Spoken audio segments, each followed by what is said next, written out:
श्री स्वामीराज माऊली।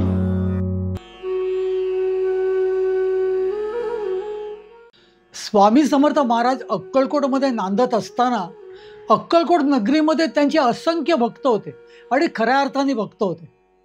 त्यांना महाराजांचं प्रेम होतं, महाराजांची काळजी असायची। त्यातले काही तर असे होते की महाराजांचं दर्शन घेतल्याखेरीज त्यांचा दिवस जायचा नाही। जसा श्वास घेतल्याशिवाय जगता येत नाही, तसंच जणू त्यांना महाराजांचं दर्शन घेतल्याखेरीज श्वास घेता येत नसायचा। मग स्वामी महाराज काही कमी होते का? महाराजांनी कधीही कोणाची कसोटी घेण्यास पाठीपुढे बघितलेलं नाहीये। अगदी असंच त्या स्वामी भक्ताची कसोटी पाहण्यास महाराजांनी मागे पुढे बघितलं नाही। अगदी प्राण कंठाशी येईस्तोवर त्यांनी सत्वपरीक्षा बघितली। आज अशाच एका स्वामी भक्ताचं आपण स्मरण करणार आहोत। स्वामी कृपेने ही बोलत सेवाणी, नभे माझी करणी बोलवया। स्वामी सूत म्हणे स्वामीची कथा, कृपा बळे वार्ता बोलतसे। नमस्कार श्री स्वामी भक्त हो, श्री स्वामीराज माऊली या आपल्या लाडक्या यूट्यूब चॅनलमध्ये मी मिलिंद पेळगावकर अगदी नेहमीप्रमाणे तुमचं खूप खूप स्वागत करतोय। भक्तमंडळी, आज जे आपण स्वामी भक्ताबद्दल बोलणार आहोत आणि त्या भक्तीबद्दल बोलणार आहोत ते तसं बघायला गेलं तर ते विलक्षणच आहे बरं का। अक्कलकोटमध्ये करजगीकर नावाचं एक घराणं होतं आणि त्या घराण्यातल्या गोदावरीबाई करजगीकरांची ही कहाणी आहे। भक्तगण, स्वामी समर्थ महाराजांच्या निस्सीम भक्त त्या। महाराजांवरती त्यांचं एवढं प्रेम होतं की महाराज जेवल्याखेरीज त्या अजिबात जेवतच नसत आणि महाराज सुद्धा त्यांच्या घरी त्यांच्या वाड्यावरती अगदी पाठच्या दरवाजाने रोज येत असत बरं का। महाराज आले का जे काय घरात शिजलं असेल ते सर्वप्रथम त्या महाराजांना स्वस्ते भरवायच्या। कधी कधी महाराज येत सुद्धा नसत, उशिरा येत। मग त्यावेळेला महाराजांच्या वाटणीची भाकरी ते बाजूला काढून ठेवत आणि महाराज आले का स्वतःच्या स्वस्ते ते महाराजांना आधी भरवत। पण महाराजांचं दर्शन घेतल्याखेरीज कधीही पाण्याचा थेंब सुद्धा ते आपल्या गळी उतरवत नसत बरं का, अजिबात नाही। महाराजांचं दर्शन आधी आणि त्यानंतर जे काही त्यांना ग्रहण करायचं असेल ते करायचे। एके दिवशी असंच काहीचं झालं, महाराज काय वेळेवरती आले नाहीत, पण नेहमीप्रमाणे त्या दिवशी त्या महाराजांची भाकरी बाजूला काढून ठेवण्यास विसरले आणि मग जेव्हा त्यांच्या लक्षात आलं तेव्हा काही त्यांना कळेनासच झालं। तोवर घरची सगळी माणसं जेवली होती। आता सर्व माणसं जेवल्यानंतरच्या स्वयंपाकातला तो भाकरीचा तुकडा होता, त्यामुळे तो महाराजांना कसा काय द्यायचा? आणि तेवढ्यात महाराज आले सुद्धा। महाराज येऊन तिला विचारू लागले, अगं गोदा, माझं कुठे आहे, मी काय जेवू? गोदावरीबाईंना ती चूक कळली, त्या महाराजांच्या माफी मागी लागल्या। पण तोवर महाराज एवढे चिडलेले का तिथून ते निघून गेले। ही गोष्ट गोदावरीबाईंच्या मनाला फार लागून गेली।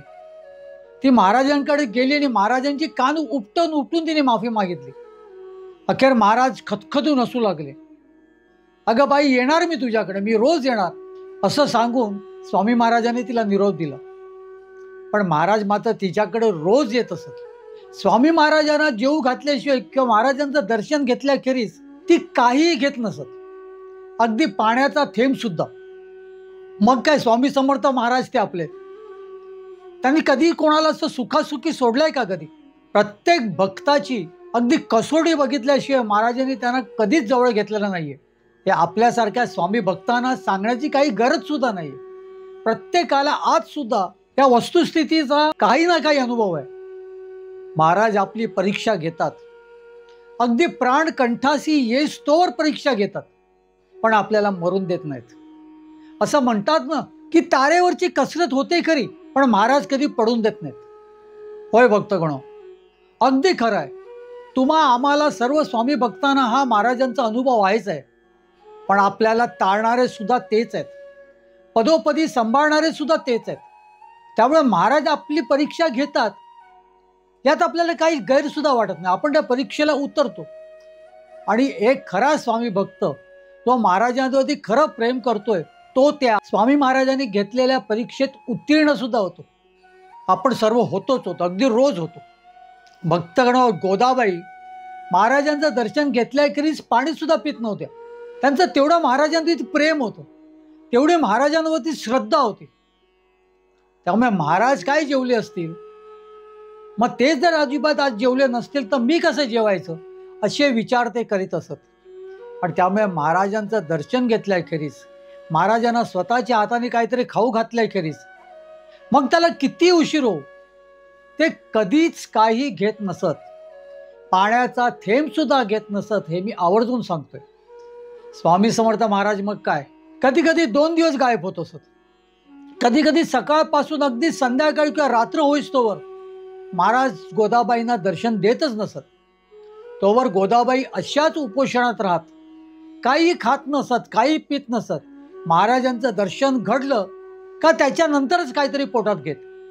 या 1-2 दिवसाच्या महाराजांच्या परीक्षेस ते नेहमी उत्तीर्ण होत. मग एक दिवशी महाराजांनी असा विचार केला असावा की आता गोदावरींची एक मोठी परीक्षा आपण घेऊया.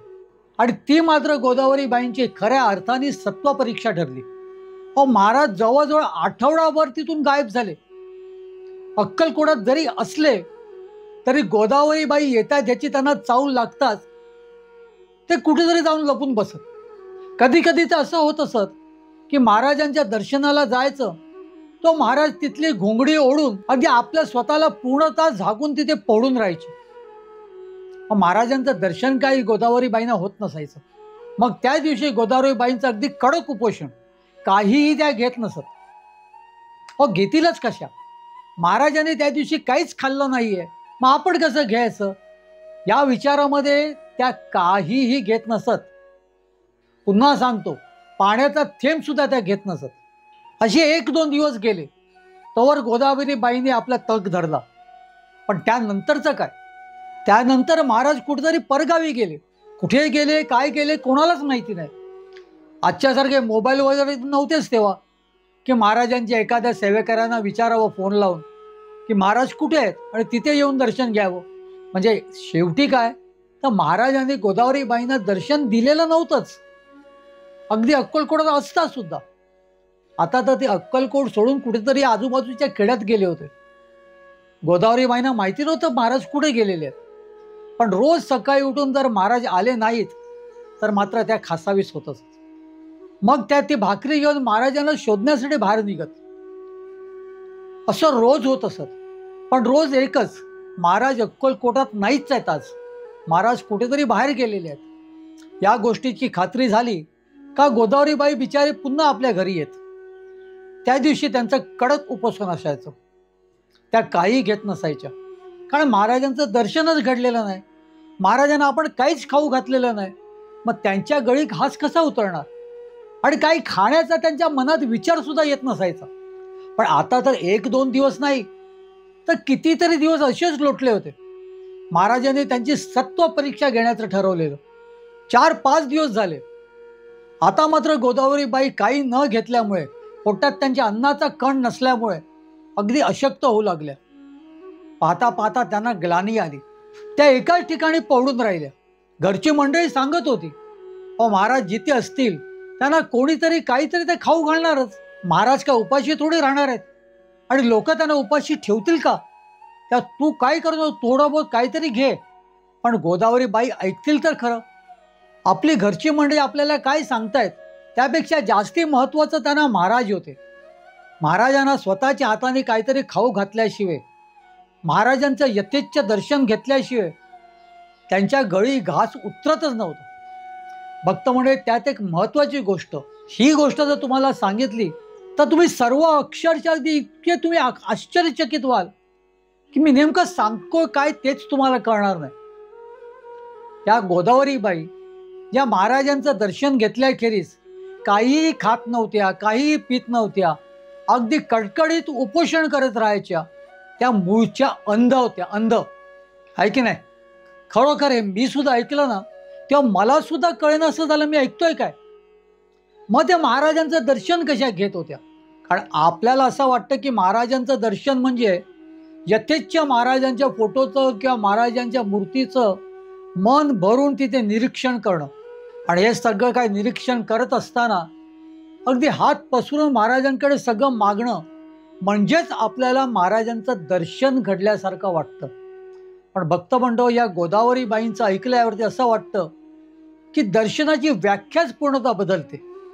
निश्चितच ह्या विषयावरती एक आपण वेगळा व्हिडिओ करणार आहोत. इथेच सगळं काय बोलता येणार नाही. पण गोदावरी बाई महाराजांचं दर्शन आहे ते खऱ्या अर्थाने घेत होती बरं का, खऱ्या अर्थाने. म्हणजे जशी कर्मकांडाची पूजा आणि मानस पूजेमध्ये फरक आहे, तसाच अगदी आपण दर्शन घेणं आणि गोदावरी बाईंनी दर्शन घेण्यामध्ये फरक आहे. जेवढी मानस पूजा श्रेष्ठ, तेवढंच गोदावरी बाईंचं मानस दर्शन सुद्धा श्रेष्ठ. त्या पलीकडे दर्शन नाही. त्यामुळे गोदावरी बाई ही नजरेने दर्शन घेत नव्हत्या, तर त्या मनाने दर्शन घेत होत्या. अगदी अंतःकरणातून दर्शन घेत होत्या. ते दर्शन वेगळंच बरं का. आज मिती स्तोवर आपण नजरेने महाराजांची मूर्ती किंवा महाराजांचा फोटो बघितल्यावरती आपल्याला अगदी व्यवस्थित दर्शन झाल्याचं आपण समजतो. एखाद्या सणावारीच्या दिवशी आपण स्वामी समर्थ महाराजांच्या मठात जातो आणि स्वामी समर्थ महाराजांच्या फोटोसमोर अगदी 2-3 सेकंद जरी आपल्याला उभं राहायला मिळालं तरी आपल्याला असं वाटतं की आज आपल्याला महाराजांचं यथेच्छ दर्शन घडलेलं आहे. खूप छान दर्शन घडल्यासारखं आपल्याला वाटतं. आणि स्वामी जयंती, गुरुपौर्णिमा, स्वामी पुण्यतिथी किंवा इतर अशा महाराजांचे किंवा दत्त जयंती आणि अशा वेळीस आपण जेव्हा स्वामी महाराजांच्या मठात जाऊन महाराजांचं दर्शन घेतो, काही सेकंदापुरतं का असो आपल्याला महाराजांचं दर्शन यथेच्छपणे घेता येतं, तेव्हा आपण महाराजांचं दर्शन घेतल्याचा आपल्याला एक संतोष होतो. पण गोदावरींच्या बाबतीत ऐकल्यावरती आपल्याला असं वाटतं हे सगळं फॉल आहे. आपण आजवर घेत असलेलं दर्शन हे मुळात दर्शन नाहीच आहे. आपण अंतःकरणातून दर्शन अजूनपर्यंत आपण घेतलेलंच नाहीये. या विषयावरती निश्चितच एक वेगळा आपण एपिसोड करणार आहोत की महाराजांचं दर्शन घेणं म्हणजे नेमकं काय. तर गोदावरी बाईंचं नेहमी असंच चालायचं. आता तर 3-4 दिवस झाले तरी महाराज आले नाहीत. महाराजांचं त्या दर्शन घेऊ शकत नव्हत्या. आता करायचं काय. ग्लानी आलेली, अशक्तपणा आलेला, हातपाय हलू शकत नव्हते. पण गोदावरी बाईंच्या मुखावरती मात्र स्वामी महाराजांचं नामस्मरण सतत होतं, अगदी अखंडपणे होतं. असे 4-5 दिवस गेले. त्यानंतर सुद्धा एखाद दिवस गेला आणि जो दिवस उजाडला तो दिवस एकादशीचा होता. फक्त म्हणजे पूर्वीच्या काळामध्ये एकादशीचा दिवस म्हणजे घरोघरी उपास ठेवला जायचा. गोदावरी बाईंचा तो उपास आधीपासूनच चाललेला. महाराजांचं दर्शन घेतल्याखेरीज त्या काही खात नव्हत्या आणि महाराजांचं दर्शन इतके दिवस घडलेलंच नव्हतं. त्यात त्यांना ग्लानी आलेली, उपाशीपोटी ग्लानी आलेली, उपाशीपोटी त्यांना अशक्तपणा आलेला. त्यामुळे त्यांना काहीच कळत नव्हतं आज एकादशी आहे का आज पौर्णिमा आहे. घरच्यांनी खूप आग्रह केला, थोडंसं दूध तरी घ्या. पण त्याचं एकच म्हणणं होतं, माझा जीव गेला तरी चालेल पण महाराजांचं दर्शन घेतल्याखेरीज मी अजिबात काही घेणार नाही. अहो, दुधाचा थेंब कशाला, मी पाण्याचा थेंब सुद्धा घेणार नाही. या गोष्टीवरती गोदावरीबाई अगदी ठाम होत्या. आणि म्हणतात ना की सत्व परीक्षेला उत्तीर्ण झाल्याच्या नंतर महाराज ते सर्टिफिकेट देण्यास येतातच येतात. ते प्रमाणपत्र महाराजांना द्यायचं असतं. एकादशीचा दिवस होता. गोदावरीबाई एका अंथरुणावरती आधी चेत पडल्या होत्या. घरची लोक खूप आग्रह करून सुद्धा काहीही त्यांनी घेतलेलं नव्हतं. आज जवळजवळ 7 दिवस होत होते पण पोटात मात्र त्यांच्या अन्नाचा कण नव्हता. आणि त्याच्यामुळे आलेल्या अशक्तपणामुळे त्या अगदी शांतपणे पडून होत्या. काही प्रमाणात त्यांनी शुद्ध सुद्धा हरपलेली. तोच त्या एकादशीच्या दिवशी महाराज आले. येत असताना बाहेरून हाक मारतच आले, अगं गोदे गोदे कुठे आहे, गोदे कुठे आहेस तू. स्वामी महाराजांचे ते स्वर आपल्या कानावर पडताच गोदावरीबाई त्या ग्लानीतच थोडीशी सुकावली. महाराज येत्या या कल्पनेने काही प्रमाणात त्यांना भान आला. तिला ते कळलं की आपल्या बाजूला महाराज उभे आहेत. डोळ्यांनी दिसत नव्हतं पण महाराजांचं अस्तित्व ती पूर्णतः जाणवत होती. तोच महाराज म्हणाले, अगं झोपून काय राहिलायस, उठ लवकर उठ, मला पिठला भात खाऊ घाल बघू. झालं. महाराज पिठला भात मागतायत खरं पण महाराजांना पिठला भात खाऊ घालण्यासाठी आपल्या अंगात त्राण तरी हवा. महाराजांना ते कळलं. गोदावरीबाईंनी इतके दिवस काही खाल्लेलं नाहीये, पाण्याचा थेंब सुद्धा घेतलेला नाहीये. त्यामुळे गोदावरीबाई काय आता उठू शकत नाहीत. महाराज तडक त्यांच्या देवघरामध्ये गेले. तिथे शंखामध्ये पाणी होतं. तो शंख ते घेऊन आले बाहेर. त्या शंखातलं पाणी घेऊन त्यांनी गोदावरी बाईंवरती शिंपडलं. तोच गोदावरी बाईंमध्ये कुठेतरी काहीतरी थोडंसं बळ आलं. त्या भानावर आल्या आणि भानावर येताच एखाद्या लहान पोराला आपली आई ओरडते. मध्ये त्या महाराजांना ओरडू लागल्या, होता कुठे एवढे दिवस? इथे मी अक्कलकोटात तुमची वाट बघते, तुम्हाला कळत नाही का? गोदावरीबाई रागवलेल्या, रागूनच महाराजांना खूप काही बोलत होत्या. महाराज मात्र एखादं लहान छोटंसं मूल चुकल्यावरती जसं आईचं सर्व काही ऐकतं, त्याला आपली चूक समजलेली असते, त्यामुळे तो काहीच आईला बोलत नाही. वेळ प्रसंगी धपाटे खाण्यास सुद्धा तयार असतं. अगदी तसंच काहीसं महाराज तिचं सर्व बोलणं चुपचाप ऐकून घेत होते. आता नका माझ्याशी बोलू, एवढे दिवस गेलात कुठे? तुम्हाला माझी काहीच काळजी नाही का हो? महाराज हसू लागले, म्हणाला, अगं गोदे, तुझी मला काळजी नसती तर मी आज आलो तरी असतो का? गोदावरी बाईंची सगळी घरची मंडळी हे चुपचाप एकाच बाजूला उभे राहून बघत होते. महाराज म्हणाले होते, तुझी काळजी नसती तर मी आलो असतो का? त्याचा अर्थ ही घरची मंडळी समजून होती, कारण गोदावरीबाई हा अखेरचे श्वास घेत होत्या. आणि तेवढ्यात महाराज आले. महाराजांनी त्या शंखातलं पाणी गोदावरीबाईंच्या अंगावरती शिंपडून गोदावरीबाईंमध्ये बळ आणलेलं आणि अगदी चुपचापपणे गोदावरीबाई ज्या काय बोलतायत, जे काय रागून महाराजांना सुनावतायत, ते महाराज चुपचाप शांतपणे ऐकत होते. पण जेव्हा महाराज गोदावरीबाईंना म्हणाले, अगं तुझी काळजी नसती तर मी आज आलो असतो का? एवढं म्हटल्यावरती एखाद्या आईचं हृदय जसं कळवळून यावं आपल्या लहानशा बालकासाठी, अगदी तसंच गोदावरीबाईंचं सुद्धा हृदय अगदी कळवून आलं. त्यांनी महाराजांच्या चरणावरती आपलं मस्तक ठेवलं आणि म्हणाल्या, काय करता महाराज? दिवसेंदिवस गायब होता, मग मी तुमचं दर्शन कसं घेऊ? गोदावरीबाईंना आपण काही घेत नाही आहोत. महाराजांचं दर्शन घेतल्याखेरीज आपण पाण्याचा थेंब सुद्धा घेत नाही आहोत. याचं काही सुख दुःख नव्हतं. सुख दुःख जे काय होतं ते महाराजांच्या दर्शनापासून मी वंचित राहिलेली आहे. तुमचं दर्शन मला इतके दिवस मिळालं नाहीये, मग मी कशी जगू? हेच जणू ती महाराजांना विचारत होती. महाराजांनी ते सगळं शांतपणे ऐकून घेतलं. तिचा राग पूर्णतः निवळेपर्यंत महाराज काहीही बोलले नाहीत. जेव्हा ती शांत झाली तेव्हा महाराजांनी तिला पुन्हा आठवण केली, अगं गोदे, मला पिठला भात दे ना, मला पिठलं भात खायचे. हे ऐकून गोदावरी सावरल्या, अशक्तपणा आलेल्या, पण कशा बशा करून त्या उठल्या आणि थेट स्वयंपाक करायला गेल्या. त्यांनी तिथे आपली चूल पेटवली, भाताचं आदण टाकलं, छानसं असं पिठलं बनवलं आणि स्वामी महाराजांसाठी गरम गरम पिठलं आणि भात घेऊन त्या महाराजांपाशी आल्या. तोवर महाराज तिथे त्या दाराच्या आतमध्ये एक हांडा ठेवण्यासाठी एक दगड होता.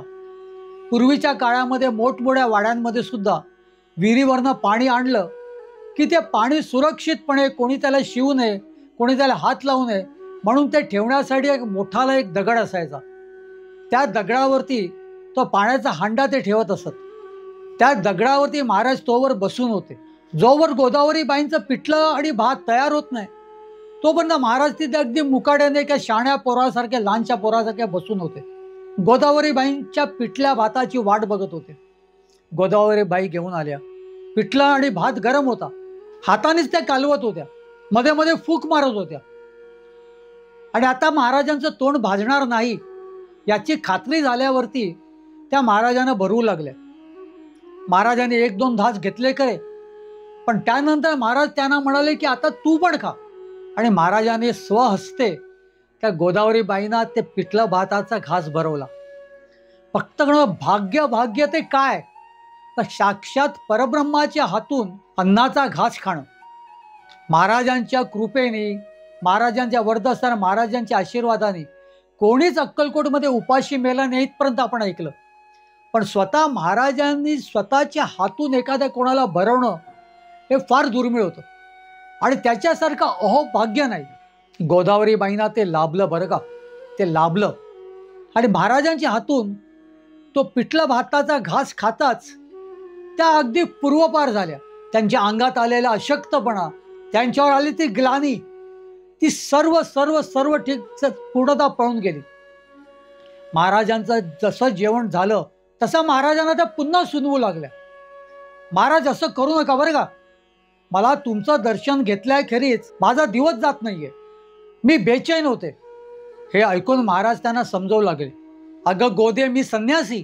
माझी भ्रमंती ही अशी, तुला माहिती आहे. मी आज इथे तर उद्या कुठे ते माझंच मला माहिती नसतं.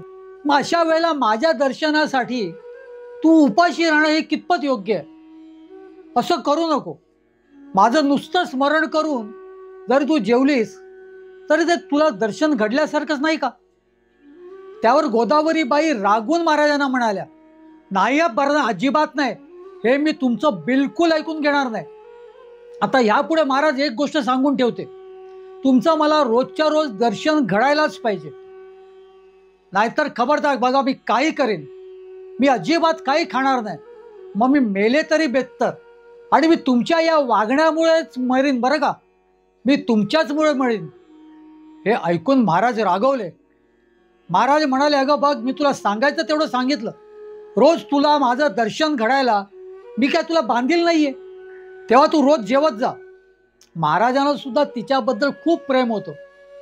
आपल्या दर्शनाखेरीज जर गोदावरीबाई जेवली नाही तर महाराज सुद्धा खासावीस व्हायचे. पण मूळचा स्वभावच एखाद्याची सत्व परीक्षा घेणं, तर त्याला कोण काय करणार. महाराजांच्या स्वभावातच ते होतं. त्यामुळे महाराज आपल्या भक्तांची परीक्षा घेतातच घेतात. भक्तांचीच तर घेतात, बाकी इतर तिरायकांचे कशाला घ्यायला जातील. त्यामुळे महाराजांनी जर परीक्षा घेतली तर आपण अगदी निश्चितपणे ते मोठ्या अभिमानाने हे समजावं की महाराजांचे आपण भक्त आहोत. त्यामुळे महाराज आपली परीक्षा घेतात आणि या परीक्षेमध्ये आपल्याला उत्तीर्ण व्हायचे. गोदावरीबाईंनी सुद्धा तेच केलं. महाराजांच्या सर्व थाई परीक्षेमध्ये त्या उत्तीर्ण झाल्या. महाराजांनी घेतलेल्या सत्व परीक्षेमध्ये सुद्धा त्या उत्तीर्ण झाल्या. आणि म्हणूनच महाराजांवरती त्यांचं प्रेम होतं, त्यांचा हक्क होता. आणि त्या हक्कात महाराजांना त्या म्हणाल्या, हे मी तुमचं चालून देणार नाही.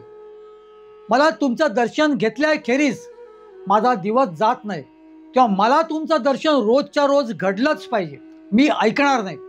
हे ऐकून महाराज पुन्हा रागवले आणि गोदावरीबाईंना म्हणाले, अगं गोदे, मला जे सांगायचं होतं ते मी सांगितलं.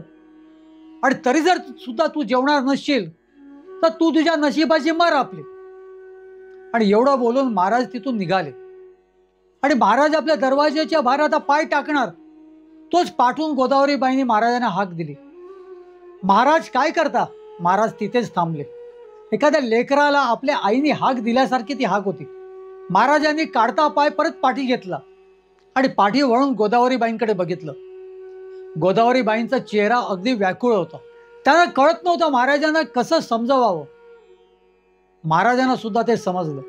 आता मात्र महाराजांना तिथून जावेन असं झालं. काय करणार? महाराज तिथेच उभे राहिले आणि तिच्याकडे एकटक पाहत राहिले. आता तिला रडू कोसळणार तोच महाराज त्या कळशी ठेवण्याच्या दगडावरती जाऊन उभे राहिले. तिने हात जोडले. महाराजांना म्हणाले, महाराज असं का करता?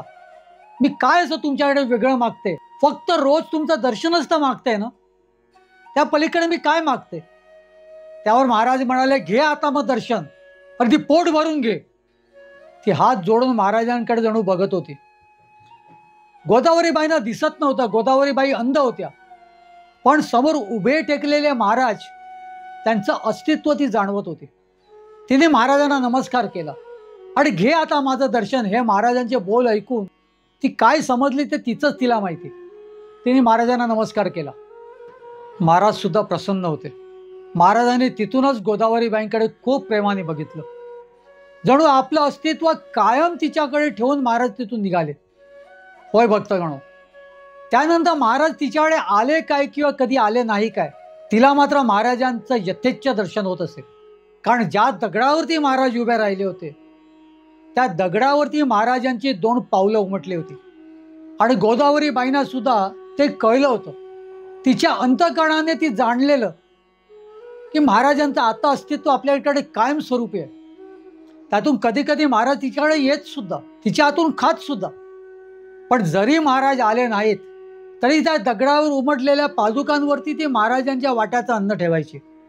तिथे तिला महाराजांचं यथेच्छ दर्शन घडायचं आणि त्यानंतर ती आपलं स्वतःचं अन्न सुद्धा ग्रहण करायची. भक्तगण, गोदावरीबाईंचं आता हळूहळू वय होत होतं. त्या थकत चाललेल्या, त्यांना फारसं हलता येत नव्हतं आणि म्हणूनच की काय त्या एकाच जागी बसून राहायच्या. आता महाराजांच्या त्या पादुकांना स्पर्श करण्यासाठी उठून त्या पाठच्या दरवाजापाशी जाणं सुद्धा त्यांना शक्य नव्हतं. तेव्हा त्यांचे पुत्र अण्णा त्यांना अण्णा म्हणत. त्या अण्णांना एक दिवशी त्यांनी सांगितलं, अरे त्या पादुका तरी माझ्यापाशी घेऊन ये, महाराजांना माझ्यापाशी घेऊन ये, महाराजांना स्पर्श केल्या करीच मला बरं वाटत नाहीये. माता ती एवढी मोठी शिळा कशी घेऊन येणार? म्हणून नाईलाजास्तव त्यांच्या आई गोदावरीबाईसाठी त्या दगडाचा तो पादुका जेवढा भाग तेवढा कापून घ्यावा लागला. तो कापला आणि गोदावरीबाईंच्या अंथरुणात शेजारी त्याने ठेवला. आता गोदावरीबाई महाराजांच्या सानिध्यात होत्या. महाराजांचं शेजारी बसलेलं अस्तित्व त्या कायम जाणून होत्या. आपण जेवण्या अगोदर त्या यथेच्या महाराजांच्या पादुकांना स्पर्श करून महाराजांचं दर्शन घेत, त्या महाराजांच्या पादुकांवरती आपल्याच पानातलं आपल्याच ताटामधलं काही अन्न त्या ठेवत आणि त्यानंतर ते स्वतः जेवत. भक्तमंडळी, असं म्हटलं जातं की गोदावरीबाईंनी जेव्हा अखेरचा श्वास घेतला त्याला स्वामी महाराज त्यांना तिथून स्वीकारायसाठी आले होते. महाराजच जणू त्यांच्या आत्म्याला त्यांच्या बरोबर घेऊन गेले. किती भाग्य बघा. स्वामी समर्थ महाराजांचे भक्त तर आपण आपल्या स्वतःला सुद्धा म्हणतो, पण महाराजांचं खऱ्या अर्थाने भक्त होणं म्हणजे नेमकं काय? तर महाराजांबद्दल आपल्या हृदयामध्ये आपल्या अंतःकरणामध्ये प्रेम असावं, जणू ते आपल्या घरचेच आजोबा आहेत. आपल्या घरचे आजोबा जेवले नसतील तर आपल्या गळ्याखाली आपला घास उतरेल का हो? तसंच काहीसा महाराजांच्या बद्दल प्रेम आपल्या मनामध्ये असल्याखेरीज आपण स्वामी समर्थ महाराजांच्या खऱ्या अर्थाने भक्त होऊच शकत नाही, होऊच शकत नाही. मग आपल्यासारख्यांकडे महाराज कुठल्या ना कुठल्या स्वरूपामध्ये येतात. कधी एखाद्या गरीब माणसाच्या स्वरूपामध्ये येतात, कधी एखाद्या भुकाल्याच्या स्वरूपामध्ये येतात, कधी एखाद्या भुकेल्या कुत्र्याच्या स्वरूपामध्ये येतात, कुठल्याही स्वरूपामध्ये येतात. त्यावेळेला त्यांची जाण असणं फार गरजेचं आहे आणि त्याची जाण असल्याशिवाय आपल्याला खऱ्या अर्थाने महाराजांचे भक्त होताच येत नाही. त्यामुळे महाराजांचा भक्त होण्याकरिता महाराजांबद्दल आपल्या अंतःकरणात तेवढं प्रेम असावं लागतं आणि ते प्रेम असेल आणि त्या अर्थाने आपण जर महाराजांचे भक्त असू तर महाराजांचं अस्तित्व अगदी 24 तास 24/7 आपल्याला जाणवत असतं. भक्तगण, अक्कलकोटामध्ये स्वामी समर्थ महाराज नांदत असताना महाराजांचे कसे भक्त होते. अक्कलकोटमधले अगदी घरोघरी महाराजांचे भक्त होते आणि त्यांच्या भक्तीची पराकाष्ठा ती काय, स्वामी महाराजांवरती त्यांचं प्रेम ते किती, हे ह्या गोदावरीबाईंकडे बघून आपल्याला कळतं. त्यामुळे भक्तगण, स्वामी समर्थ महाराजांनी ज्या ज्या वेळेला अक्कलकोटामध्ये ज्या ज्या लोकांवरती कृपा केली ते असेच कृपेला पात्र झाले नाहीत. आणि ह्यातून एकच गोष्ट अगदी स्पष्ट होते की भक्तीच्या बरोबरीने तेवढं प्रेम पाहिजे. आपल्या दैवतासाठी आपलं तेवढं मन आणि हृदय आपलं तुटलं पाहिजे. अन्नाचा घास आपण तोंडात घेत असताना आपल्या दैवताची, आपल्या महाराजांची, आपल्या सद्गुरूंची आपल्याला आठवण येणं हे खरोखर भाग आहे. तरच आपण खऱ्या अर्थाने भक्त आहोत. तरच आपण खऱ्या अर्थाने स्वामी महाराजांपाशी हात जोडू शकतो, हात पसरू शकतो, पाहिजे ते आपल्याला मागू शकतो. गोदावरीबाई करंजकेकर त्यांच्याबद्दल आज जे काय आपण ऐकलं, त्यांच्या भक्तीबद्दल तुम्हाला काय वाटतं? त्या आंधळ्या असून महाराजांचं दर्शन कशा काय घेत होत्या? नेमकी भक्ती ती कशी असावी हे तुम्हाला जे काय वाटत असेल, तुमचे जे काय विचार असतील ते आम्हाला कॉमेंट करून नक्की कळवा. आता आपण गोदावरीबाईंचं स्मरण करूया, स्वामी समर्थ महाराजांचं स्मरण करूया आणि मनसोक्तपणे म्हणूया, श्री स्वामी समर्थ, श्री स्वामी समर्थ, श्री स्वामी समर्थ.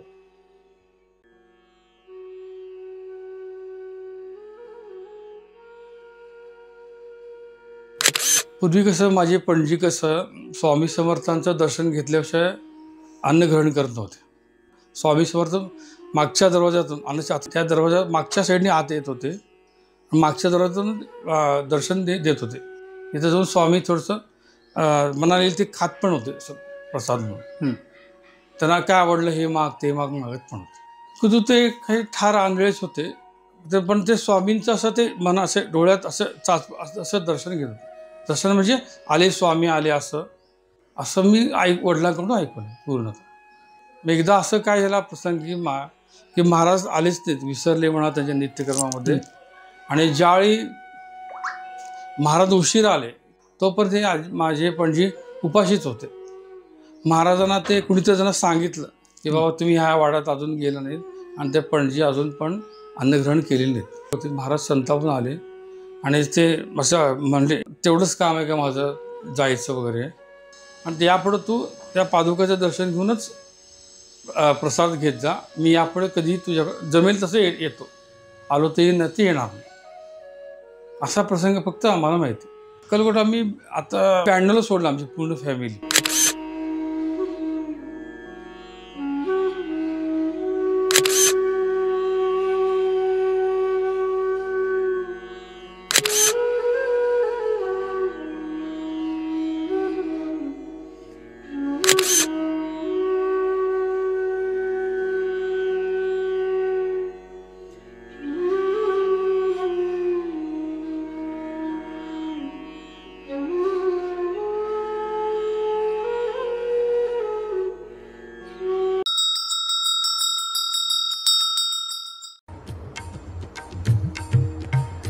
स्वामी देई हेची दान, नित्य चरणाचे दर्शन, चरणाचे दर्शन, नित्य चरणाचे दर्शन. मज नको धन दारा, तुझ्या चरणी द्यावा थारा, चरणी द्यावा थारा, तुझ्या चरणी द्यावा थारा. मज ठेवावे भिकारी, सुखे करीन चाकरी, सुखे करीन चाकरी. तुझे नाम माझी जोड, मुखी राहो तेची गोड, राहो तेची गोड, मुखी राहो तेची गोड. स्वामी देई हेची दान, नित्य चरणाचे दर्शन, चरणाचे दर्शन, नित्य चरणाचे दर्शन. तुझ्या चरणी माझा माथा, ऐसे करी दीनानाथा, ऐसे करी दीनानाथा.